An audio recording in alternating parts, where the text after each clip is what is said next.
Ukraine রাশিয়ার যুদ্ধে নতুনভাবে ঘুরে দাঁড়ানোর স্বপ্ন দেখছে ইউক্রেন প্রেসিডেন্ট ভলোদিমির জেলেনস্কি। আসছে আগামী শনিবার এই যুদ্ধের 2 বছর পূর্ণ হতে যাচ্ছে। এই সময়ের মধ্যে উভয় দেশই যথেষ্ট ক্ষয়ক্ষতির সম্মুখীন হয়েছে। রাশিয়ার প্রেসিডেন্ট মিস্টার পুতিন যদিও সম্পূর্ণ নিজের দখলে আনতে পারেনি, কিন্তু এই যুদ্ধে তার আধিপত্য বজায় রেখেছেন। পক্ষান্তরে ইউক্রেন প্রেসিডেন্ট জেলেনস্কির দাবি, পশ্চিমা সহায়তা বন্ধ হয়ে যাওয়ায় যুদ্ধের পর্যাপ্ত রসদ না পেয়ে পিছু হটতে বাধ্য হচ্ছে সৈনিকরা। এই সুযোগ কাজে লাগিয়ে আরও ভয়ানকভাবে আক্রমণ করে যাচ্ছে রাশিয়া। এদিকে আসছে শনিবার শিল্পোন্নত দেশগুলোর গোষ্ঠী G7 EU US এক কথায় পশ্চাত্যের সাথে রাশিয়ায় নতুনভাবে নিষেধাজ্ঞার বিষয়ে আলোচনা করা হবে।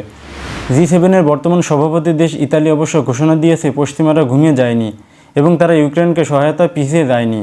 তারা সবসময় যথাযথভাবে ইউক্রেনকে সহায়তা করে যাবে।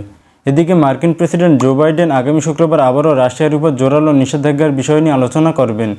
বিরোধী নেতা অ্যালেক্স নাভালনির মৃত্যু এবং 2 বছর ধরে এই যুদ্ধ চলমান থাকায় এমন ঘোষণা আসতে পারে।